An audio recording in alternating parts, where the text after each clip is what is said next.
Qu'est-ce que l'économie fédérative? Je vous ai fait un petit tableau là, pour vous l'expliquer peut-être. Je crois qu'elle explique très bien l'idée. Ériger une véritable conscience nationale dans le creuset d'un développement économique national durable au potentiel insoupçonné. Ce développement est encouragé par un groupe d'influence civile en politique et nourri par l'action participative des Libanais dans toutes leurs composantes. Les conditions de cette économie fédérative. Un plan de croissance appliqué simultanément à toutes les régions libanaises. Un plan mobilisateur de tous les citoyens est capable de favoriser la croissance sans favoritisme d'une région par rapport à une autre. Ça, c'est l'économie fédérative. Donc, faites des projets, pensez à des projets qui ne touchent pas une région, mais qui touchent toutes les régions du Liban en même temps. De telle façon à ce que personne ne peut dire non, c'est une économie qui est dirigée contre moi, non, je prête le flanc à un groupe, à un parti quelconque. On évite ce programme, on évite cette sémantique. On finit par dire c'est une économie qui touche tout le monde en même temps. Donc les mots que j'ai choisis là, qui sont dans le livre, sont tous là pour ça. Les mots-clés sont mobilisation, influence fédérative, dynamisation de l'économie nationale. Mais plutôt que de dire des mots creux, je vais vous parler d'exemples d'économie fédérative. Bon, mais avant de terminer cette introduction, cette économie doit être appliquée donc, à toutes les régions libanaises simultanément. Elle doit être réaliste, économiquement viable et convaincante.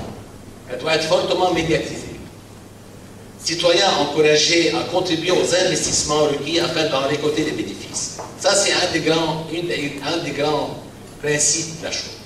Si on crée une économie fédérative, et si on dit aux citoyens, vous participez avec nous à créer cette économie, pourquoi voudriez-vous que les citoyens vous disent non?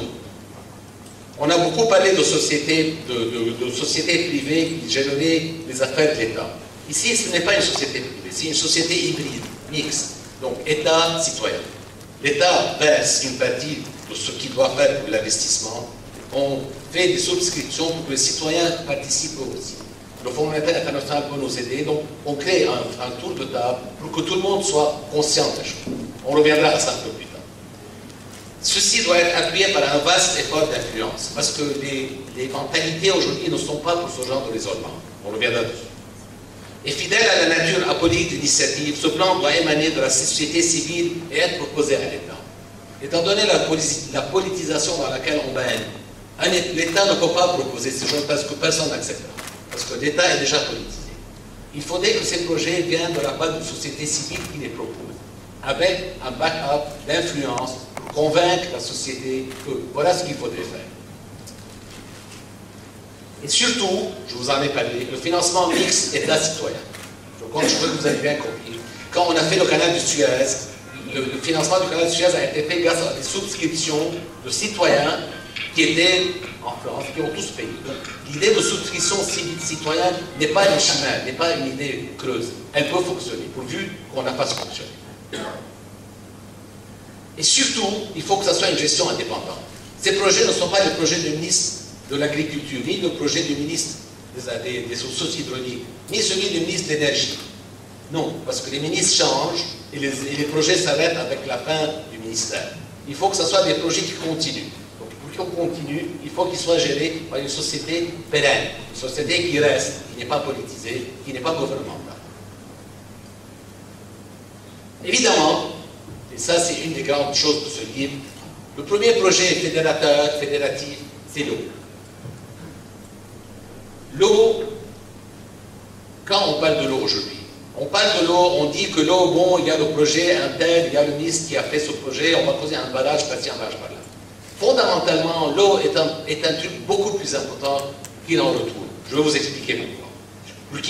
Pour qu'on puisse faire ce projet de l'eau, il ne s'agit pas de faire un petit projet. Pour mettre en route ce projet de l'eau tel que le livre le présente, je vous expliquerai ça, il faut un plan quinquennal. Donc, un plan quinquennal est un plan qui mobilise la nation entière autour de l'eau. Donc, imaginez qu'on est aujourd'hui, non pas un petit entreprise dans la presse, mais imaginez aujourd'hui que le gouvernement ou la société civile propose à un gouvernement un plan quinquennal majeur pour que l'eau devienne la source nationale la plus importante pour le citoyen libanais. Et quand je vous dis importante, je ne vous parle pas importante parce qu'on boit d'eau, parce qu'on va manquer d'eau. En fait, on ne manque pas d'eau. En fait, nous avons beaucoup plus d'eau qu'il nous en faut. Et en fait, nous avons, d'après les études, on peut avoir un superflu de 2 milliards de mètres cubes d'eau qui vaudrait à peu près plus de 5 milliards de dollars par an de revenus. Ce n'est pas du pétrole, c'est de l'eau. Donc, l'eau ne s'épuise pas, l'eau se renouvelle. Imaginez qu'on ait un projet quinquennal pour dire aux citoyens libanais, vous pouvez gagner 5 milliards de dollars par an, rentrer, participer, tous. Et puis, ce qui est magique dans l'eau, c'est que l'eau est partout.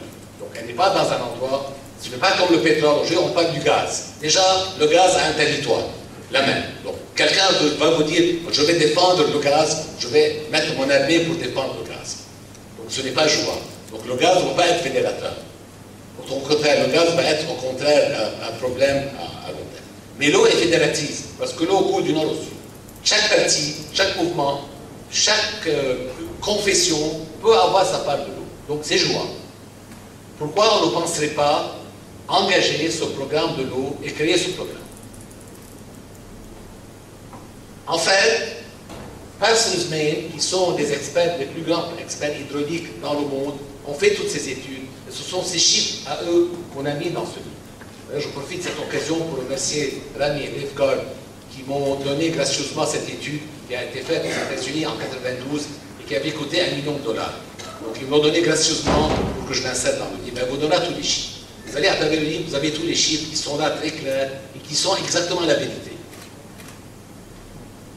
Et ce programme, le plan quinquennal, ne va pas inclure seulement des barrages. Il va inclure des barrages, des réservoirs souterrains, il va engager des canalisations. C'est un programme entier qui va réussir probablement à créer cette réserve d'eau et nous donner cette richesse. Le second programme fédérateur, c'est l'électricité. Une petite chose. Aujourd'hui, on est en train de vous rappeler qu'est-ce qui s'est passé il y a une semaine, il y a un mois. On voulait $1 milliard pour faire marcher le programme d'électricité qui consistait à acheter deux centrales pour essayer de survenir aux besoins pour 2 ans à venir. Et entre-temps, il y a d'autres centrales qui vont s'écrouler entre-temps. Bref, on boit, on mendie et on n'a pas de vision pour l'avenir. Je vais vous donner un exemple. Dans 20 ans, selon les accords de Copenhague, il n'y aura plus de moteur à fuel pour les voitures. Les voitures vont toutes rouler à l'électricité. Alors, je me suis amusé à calculer un peu quelle serait l'énergie à consommer pour faire marcher tout notre parc automobile à l'électricité. Si vous analysez les chiffres, vous vous rendez compte que ce n'est pas $1 milliard qu'il nous faut pour faire marcher les voitures dans 20 ans. C'est 20 à 30 milliards de dollars d'électricité. Alors, vous voyez un peu les œillères que nos gouvernants nous mettent devant. Donc, on parle de plan à 6 mois, de plan A. Et qu'est-ce qu'on fait pour les 20 ans? Notre société civile, notre société économique devrait être capable de penser, puisqu'ils ne sont pas capables de penser à si long terme. C'est notre devoir à nous d'essayer de penser, et d'essayer de projeter, d'essayer d'alerter l'opinion pour que ceci se passe. Alors là, dans le livre, je développe le solaire, tout un programme solaire. C'est un autre programme fédérateur. Parce que, également, la montagne qui héberge toute la neige, héberge aussi des endroits qui sont incultivables, qui seront des champs de panneaux solaires. Aujourd'hui, le panneau solaire, l'électricité solaire, dans 2 ans, va coûter autant que l'électricité thermique. Donc, ne croyez pas que c'est plus cher. Dans 2 ans, les prix vont être à parité. Donc, c'est un projet fédérateur, jouable, économiquement viable, et qui peut engager la population entière dans ce projet. Donc, second projet. Imaginez qu'on passe à un projet, à un second projet, et que dans ces projets-là, nos citoyens participent, les citoyens payent, contribuent, et reçoivent à plus ou moins long terme des revenus sur ce qui se passe. Vous arrivez à commencer à tisser une conscience collective d'intérêt commun. Ayant une conscience collective d'intérêt commun, vous commencez à créer un langage commun. Avec le langage commun et avec la discussion, on finit par s'entendre. Et on finit par oublier les clivages, les problèmes des armements, les problèmes politiques. On finit par oublier la peur que les politiciens, tout le temps, essaient de vous inculquer pour continuer à perdurer. Pour que le système politique dure, ils vous font peur. Pour qu'on finisse se débarrasser du syndrome de cette peur, il faut commencer à parler un autre langage qui est solidaire.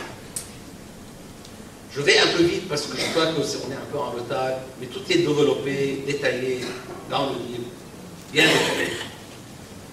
Le troisième projet est un projet finalement dont tout le monde parle, qui est la décentralisation. Nous sommes un pays décentralisé, mais c'est une décentralisation hybride. Elle ne marche pas. Si on arrive à parler, discuter, nous, citoyens, de la décentralisation et pousser la décentralisation, elle n'aura pas un caractère politique comme si c'était l'État qui le demandait. Si c'est nous qui le demandons, on peut créer un cercle vertueux de demande de décentralisation qui est probablement un des moyens les plus porteurs pour développer l'économie nationale. Et c'est très fédérateur, parce que alors qu'on a l'air de décentraliser, donc de défédérer, au contraire, quand chaque muhafaza se met à perdre de l'argent et à grandir, vous vous rendez compte qu'il va y avoir une émulation. Et ceci est en fait un phénomène fédérateur et non pas défédérateur. Évidemment, le quatrième langage, c'est la haute technologie. Vous savez que la haute technologie, c'est les chiffres. Et vous savez que les chiffres n'ont pas de culture, n'ont pas de Dieu. Et puis les Arabes ont été les premiers à faire le chiffre. Donc, si on s'engage à un programme de haute technologie, académie, université et start-up de haute technologie, c'est un langage qui peut fédérer tous les Libanais. Il y a tellement d'intelligence au Liban que c'est un projet qui peut marcher de façon extraordinaire, très fédérateur. La plupart des grands Libanais, vous savez, vous avez entendu parler de Charles Hachi, qui est au GPL, à Zadena, et la société d'AED. Il y a des gens qui sont en train de faire des choses extraordinaires en technologie. Qu'est-ce qui nous empêchait, nous, de créer cette technologie? Et pourquoi ce ne serait pas nous qui serions là à l'instiguer, à la pousser? Et puis, vous avez l'économie créative. L'économie créative, c'est énorme ce qu'il y a. Vous savez combien l'économie créative ramène au Liban, à peu près, on n'a pas les chiffres précis, mais à peu près, par an. Une affaire de 25 milliards de dollars de revenus. Personne n'en parle. Ça se fait au niveau du petit designer, du couturier, de celui qui fait du catering, des agences de publicité, de la mode. Ces gens-là rapportent de l'argent au pays. Et ces gens-là sont la force vive de ce pays. Et ces gens n'ont pas les moyens d'exprimer leur voix. Ils ne parlent pas. Ils sont pris en otage, rappelez-vous le syndrome de Stockholm, et ils vont payer aux hijackers leur dû parce que c'est comme ça, parce qu'on est habitué à ça. Mais nous avons tellement de puissance que nous pouvons, nous, prendre notre destin en main et réussir. Pour que ça marche, ça, je vous ai parlé de ça. Pour que ça marche, rappelez-vous en introduction, il faut de l'influence. Parce que s'il n'y a pas d'influence, il n'y a pas d'opinion publique. Pour que ça marche, il faut qu'il y ait une opinion publique. Donc, pour bouger l'opinion publique et dire aux Libanais qui travaillent, arrêtez de vous laisser marcher sur les pieds, vous êtes des producteurs, vous avez le droit, ayez une voix. Essayez de fédérer, créer une conscience nationale à travers votre activité. Parlez, et on finit par gagner. Ce n'est pas un wishful thinking, ce n'est que tangible. Rappelez-vous ce que les Juifs font, nous pouvons faire beaucoup mieux.